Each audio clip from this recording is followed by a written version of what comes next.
Students, जैसा कि अपने जो सिलसिले में कॉम्प्लेक्स सेंटेंस के बारे में बताया गया है, जो अपनी यूनिट लगी हुई है, लेकिन उसको समझने से पहले हमें बिल्कुल बेसिक से चलना पड़ेगा कि जो जो फोनीम है वो क्या होती है, मॉर्फीम है वो क्या होती है। ठीक है, तो फोनीम क्या होती है? स्मॉलेस्ट यूनिट ऑफ साउंड, मतलब साउंड ऑफ वन वर्ड।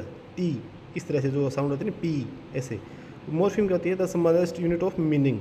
तो मीनिंग की जो भाषा होती है ना, उसमें सबसे छोटी होती है, उसे मॉर्फीम कहते हैं इंग्लिश में। तो सबसे पहले क्या आता है? साउंड किसी भी लैंग्वेज का। उसके बाद में होता है लेटर। लेटर क्या होता है? बेसिक सिंबल, जैसे ए हो गया, बी हो गया, सी हो गया, इस तरह से। उसके बाद बनता है वर्ड। क्या होता है? Combination of letters. उसके बाद बनता है फ्रेज, पार्ट ऑफ क्लोज होता है ये। Birds fly, best friend. ठीक है, नॉर्मल इस तरह से ही होता है, इसमें सब्जेक्ट वर्ब नहीं होते। ठीक है, आगे आता है क्लोज। क्लोज में सब्जेक्ट और वर्ब होती है, जैसे आई वेंट टू स्कूल। अब देखिए, अब फ्रेज क्लोज का जो क्लोज मिलकर ही क्या बनाते हैं? सेंटेंस बनाते हैं, जैसे सब्जेक्ट वर्ब ऑब्जेक्ट। और यही होता है सिंपल, कंपाउंड और कॉम्प्लेक्स। ठीक है बच्चों, तो ये इस तरह से ये हायरार्की चलती है: sound, letter, word, phrase, clause, sentence. और ये बाद में बनता है डिस्कोर्स। जब कोई बड़ी राइटिंग होती है ना, उसे क्या बोलते हैं? डिस्कोर्स। ठीक है बच्चों, अब थोड़ा आगे चलते हैं, इसको थोड़ा सा और आगे समझते हैं।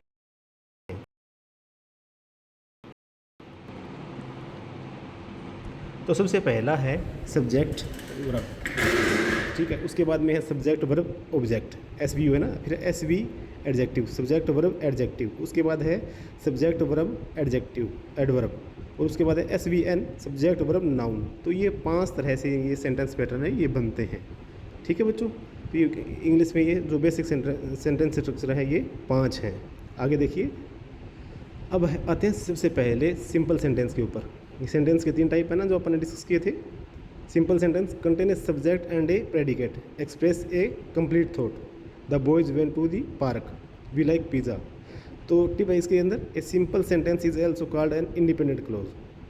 आगे है compound sentence, contain a subject और ए वर्ब, कंटेन्स 2 और more independent clause. Clause are joined by a coordinating conjunction, जैसे फैन बॉयज हो गया ना, फैन, फॉर, बट, एंड, और, येट, नोट, इस तरह से। देखो, I like pizza and we like spaghetti. ठीक है, the boys went to the park but they did not go to the zoo. ठीक है, बट आ गया ना यहाँ पर। आगे complex sentence, contains an independent close and A dependent clause. ठीक है, मतलब एक होगा इंडिपेंडेंट और दूसरा जो होगा उसके ऊपर डिपेंड होगा। जैसे क्या है, एग्जाम्पल देखिए, because the boys went to the park, जो लड़के हैं वो पार्क में गए। They did not go to the zoo, इसलिए वो जू में नहीं गए। टिप क्या है? Look for these subordinate conjunction after, before, because, although, when, since, if, whenever, unless, while, so, that, even, without, wherever। ये बेटा जिस सेंटेंस में subordinate conjunction होगी वो कॉम्प्लेक्स सेंटेंस कहलाएगा। ये बेटा शॉर्ट एंड स्वीट, बहुत ही कम शब्दों के अंदर इसको अपन ने कंप्लीट किया है। तो आप पेपर से पहले इसको एक बार ज़रूर देख लेना। All the best.